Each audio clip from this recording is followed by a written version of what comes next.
तो हमने तय किया है 31 मार्च 2026 के पहले इस देश से नक्सलवाद को हम समाप्त कर देंगे, समाप्त। मुझे बताओ निजामाबाद वालों, जिन्होंने आदिवासियों को मारा, हमारे पुलिस ऑफिसर, सुरक्षा कर्मियों को मारा, वो नक्सलवाद को समाप्त करना चाहिए या नहीं करना चाहिए? जोर से बोलो, करना चाहिए या नहीं करना चाहिए? ये कांग्रेस पार्टी कहती है इनके साथ बातचीत करो। हमारी सरकार का नीति है, पॉलिसी है, जिनके हाथ में हथियार है उनसे कोई बातचीत नहीं होगी। हथियार डाल दो, सरेंडर करो और मेन स्ट्रीम में दाखिल हो जाओ।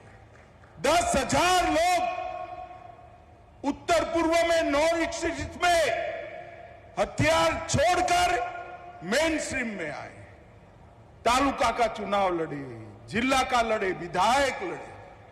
भाइयों बहनों, 2000 से ज्यादा नक्सली भी 1.5 साल में सरेंडर करे हैं, मगर जिनके हाथ में हथियार है उनसे कोई बातचीत नहीं होगी। और मैं आज तेलंगाना की धरती पर से कहकर जाता हूं, जो लोग नक्सलवाद को बचाने की बात करते हैं, तेलंगाना के जिन आदिवासियों की जान गई है, जिन पुलिस वालों की जान गई है, जिन सुरक्षा कर्मियों की जान गई है, इनके परिवार वालों को आप क्या जवाब दें? इतने सालों तक आदिवासी क्षेत्र में आपने विकास को रोक कर रखा है, इसका क्या जवाब दें? भाइयों बहनों, एक कांग्रेस पार्टी, मुझे तो डर है कि देश भर से भागे हुए नक्सलियों को यहां पर पनाह न दे, तेलंगाना में पनाह न दे। मगर आप चिंता मत करना, केंद्र में नरेंद्र मोदी सरकार है, नरेंद्र मोदी सरकार। हम 31/3/26 तक इस देश के नक्सलवाद को समाप्त कर देंगे। भाइयों बहनों, बारिश आने वाली है, मुझे लंबा नहीं बोलना है, मगर तेलंगाना वालों के विडंबना पर मैं जरूर बात करना चाहता हूं। यहां टीआरएस की सरकार थी, बड़ा करप्शन किया या नहीं किया? भाई बताओ तो जरा। अरे जोर से बोलो, किया या नहीं किया? और जोर से बोलो, किया या नहीं किया? और जोर से बोलो, किया या नहीं किया?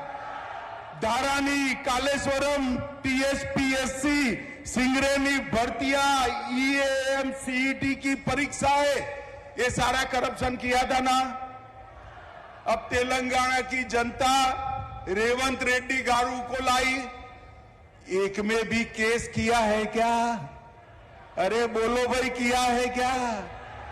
ये तेलंगाना पहले चंद्रशेखर राव जी के परिवार का एटीएम था, अब कांग्रेस दिल्ली का एटीएम बन गया, कोई फर्क नहीं पड़ा है। आज भी भ्रष्टाचार टीआरएस के शासन की तरह ही हो रहा है। आज भी नक्सलियों को बचाने की बात हो रही है। आज भी मोदी जी की योजनाओं को नीचे लागू नहीं होने दे रहे हैं।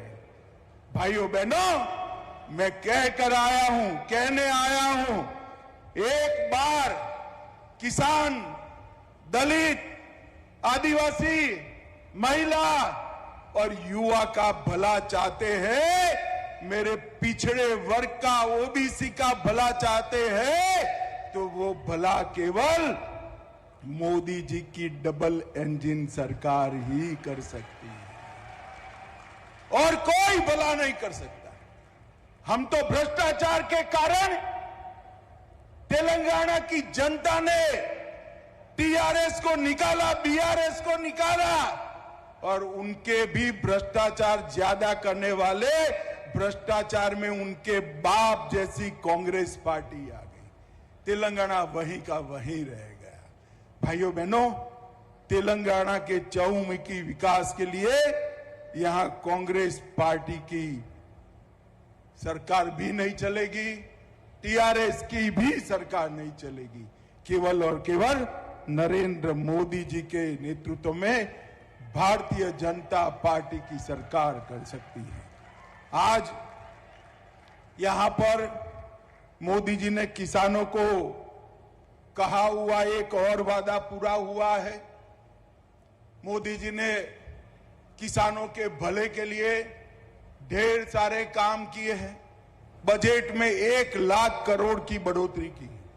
हर किसान के अकाउंट में 6,000 रुपया जाता है। यूरिया डीएपी के दाम बढ़ने नहीं दिए हैं।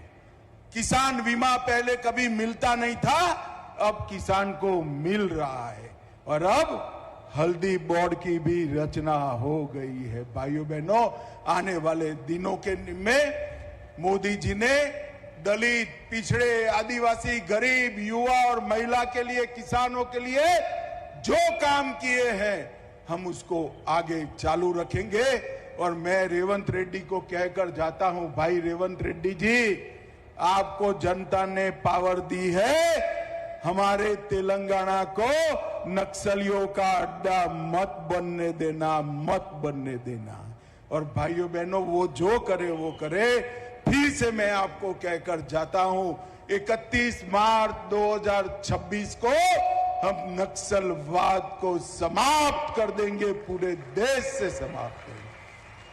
फिर से एक बार तेलंगाना के और देश भर के हल्दी के किसानों को मोदी जी की ओर से बहुत बहुत बधाइयां और हल्दी बोर्ड बनने के बहुत बहुत अभिनंदन। वंदे मातरम। मेरे साथ पूरे जोश और खरोश के साथ दोनों हाथ उठाकर प्रचंड आवाज से बोलिए, भारत माता की वंदे वंदे। जय श्री राम, जय जय श्री राम।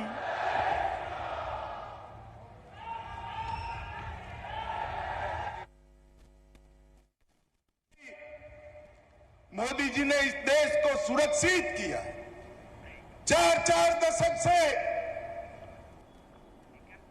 ఇప్పుడు ఒక షార్ట్ బ్రేక్ తీసుకుందాం. Stay tuned.